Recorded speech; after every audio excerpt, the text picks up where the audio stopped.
Next question. This is a very serious issue here. With the greatest respect, I hope we can lift ourselves and understand that we're talking not just about expenditure and taxation, but wise taxation that can grow our economy. And on those issues, we are agreed. Is New Zealand First the most powerful party in the government? Next question, please, because this is not about your macho game of politics. It's about a very serious issue on which we discerned at the beginning, but we were happy to see the public's response that there wasn't sufficient agreement in the country. Could this have... What's your relationship like with Greens? Well, it's a positive working relationship, but of course they're in a confidence and supply arrangement with the Labour Party. We're in coalition with the Labour Party, and that's the difference. Why did you reject a capital gains tax on rental properties? Well, look, we've already dealt to the rental properties and the taxation already, as the Prime Minister spelled out in her questions this afternoon. Could this have been resolved much earlier? Pardon? Can you understand how some first-time buyers would have seen this as a bit of a light at the end of the tunnel, that people would just keep collecting houses with no payment on the capital gain? Look, for a long time, I've talked to you, all of you people in the press gallery, about what's wrong with the house buying market in this country. There is an over-demand and a lack of supply, and we need to address both, and we will.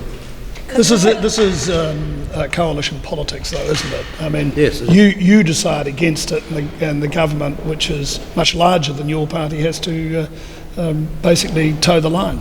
No, it's not the case at all. The Prime Minister said clearly she discerned that there wasn't sufficient support in the country. But that's a political reality we have to face. That was our view, but we were happy to see the public dialogue and discussion for the last 3 months. And here in barely the middle of April, we've come with our response. Were you ever going to go with a capital? Were you ever going to agree to a capital gain tax, though? Look, we were happy to look at it very, very carefully and look at the international examples. But we said at the very beginning, you recall, there's not going to be an explosion in the accountancy or valuation professions. We're not going to listen to the scaremongering and shroud waving of some political entities and others in this country. And we're going to deliver you a simple taxation regime, and we have. Did the millions of dollars... When was this decision reached? Pardon? When was this decision reached? Well, in fact, a decision like this here, you could say with precision, because you always keep things open, we decided in the last few hours. Well, you might have a final draft, you might have a draft towards finality, but it's never your final draft until the point of time when you have to make up your mind, we'll go with this. What was the part confirmed in the final few hours? Sorry? What was the part confirmed in the final few hours? To drop capital gains, or was it the minor bits around it? No, the capital gains. Which So was this on the table this morning? The capital gains tax was still on the table this morning. Well, look, I'm trying to give you the reality of a working arrangement in a coalition government. And so when you're coming to a time when the Prime Minister said that you'll know today by 2 o'clock, or that she'll be making an announcement, until that time, finality is never reached. Now, you may not see the subtlety of that, but I do. Do you think earlier than that she had an idea where you were? Yes. Kind of realised where the train was going, but Yes. that's not the final details? Yes. Was the millions of dollars spent on the tax working group a worthwhile exercise? Well, it's 1.6. It'll probably be all up to $2 million. It's a very worthwhile exercise in terms of the over 90 recommendations, many of which we will be going with, particularly to do with the urban and rural and council development and central government development on land banking for speculation against the housing interest of New Zealand buyers. Is the policy on multinationals paying for the first time the taxes they should be. You cannot have, surely, a policy where you defend over $600 million of business in New Zealand paying 0.38% tax, and the kind of thing that Facebook and others have been engaging in, so we're going to deal to that. But we also have subtlety of looking at tax policy to encourage investment in the national interest for causes of production and economic growth, not consumption.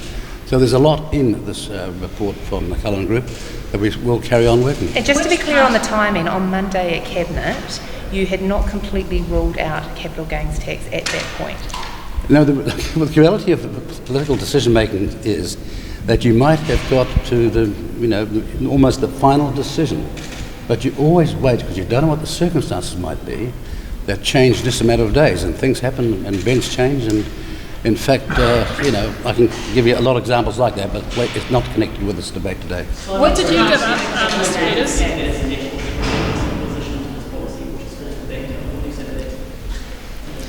Well, can I just say to you that Mr. Bridges from day one has been barking up any old tree, phantom chasing, shroud waving, and making all sorts of extreme statements.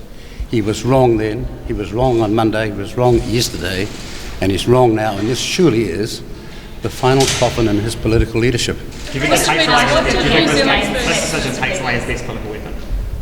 Well, I mean, he didn't have any political weapons, as you well know.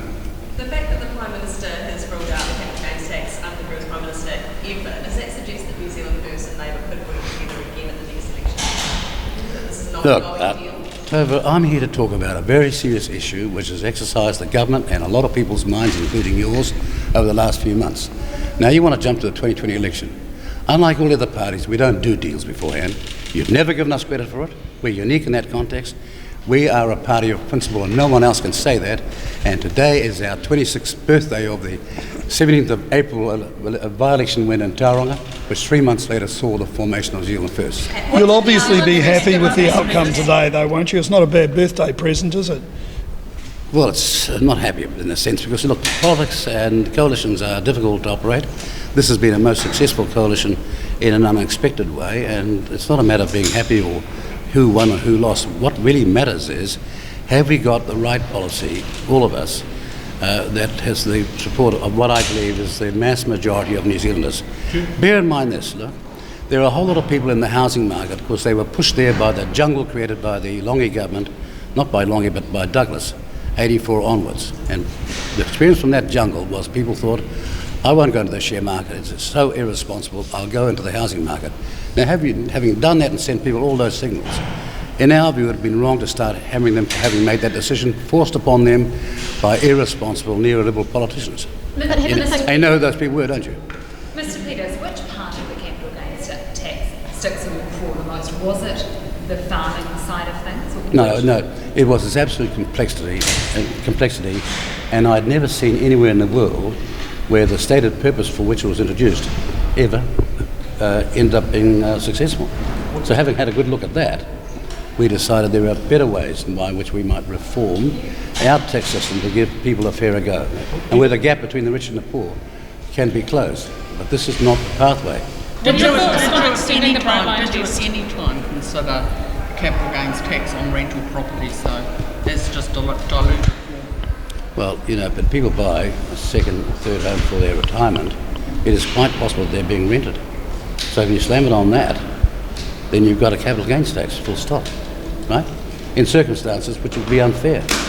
What are your thoughts on extending the bright line test? Well, the last time that there was any tinkering with the capital gains tax in this country was under the National Party, you recall that, right?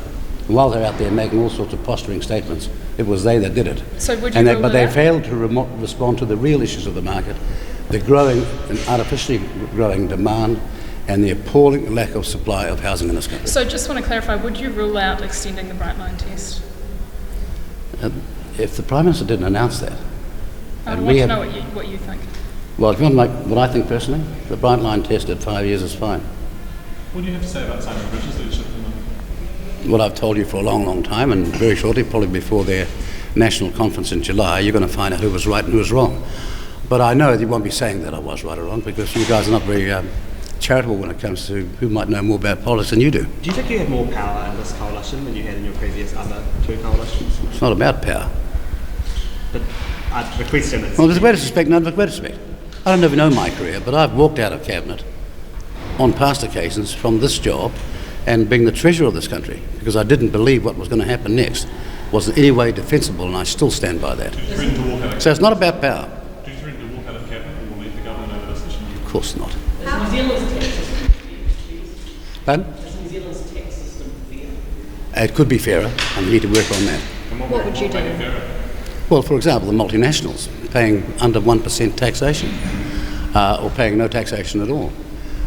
For example, the ability to land bank while we ratepayers and taxpayers put all the money into the utilities and then making massive profits as a consequence of exacerbated demand. All that's got to be dealt with. Hong Kong and other countries have done that. Why haven't we? Is it fair the way different New Zealanders are taxed? You know, Kiwis who have different types of assets, property, investment property, houses, shares, so on. Is Well, that fair? the Prime Minister made a commitment today to simplify the tax rules in this country, and we're going to work on that. But we've all, already got rid of the secondary tax that people were being punished with. So we're on the way to fairness now, but we've got some way to go, I'll admit that. Do you think working... How chuffed are you? How Chuffed are you? What do you mean by chuffed? How happy are you about this decision? Well, we're relieved in this context that we can get on with it now. We're heading for a budget on 29th of March, which we've got, May rather, which we've got enormous confidence. And the transformation change that this government has promised will happen without any of these detours or roadblocks, so to speak. Even if you say you were negotiating until the final kind of few hours, or had committed to the final few hours, you were never going to support this, were you? Well, look, if you that clairvoyant, how come you couldn't read the last election? If you're that much a political soothsayer, how come you couldn't read the last election? No, you said we did that. Or Brexit, or Donald Trump, or anything else. Right? Should Labor... Sorry about that, Audrey, but that's the way I feel when somebody wants a detour off the subject, which is capital gains tax, yes or no? The capital gains tax doesn't work here, it doesn't work anywhere else, it doesn't work in this country. Yeah, I said that. Yeah, so you were never going to support the broad-based capital gains tax? Well, until I could see some compelling evidence to change my mind, and I believe that the country would see it as well, which they didn't, then I wasn't going to change my mind. But if the facts change and circumstances change, I change my mind, what do you do? What will your voters think of this? Eh? What will your voters think of this decision? Well, I kind of think that given the sort of maelstrom of debate that was going on, that some of the voters in this country were quite confused. But today they've got certainty, and we can get on with getting ready for the budget on 29th of May and start massively building the change this country needs. Should Labor given up to this one? What have you should given up Labor expect a pretty big commitment from you in supporting something down the track for this? May I remind you, the Labour Party is in government because of my party. We had choices where no other parties did. You need to be reminded of that constantly because you've forgotten, and you've forgotten the lexicon as well. How important is it for New Zealand First to do these big announcements like this and differentiate yourself from the Labour? Look, I'm only here, let me make it very, very clear, because I didn't want to have 35 or 40 interviews somewhere else. Thank you very much.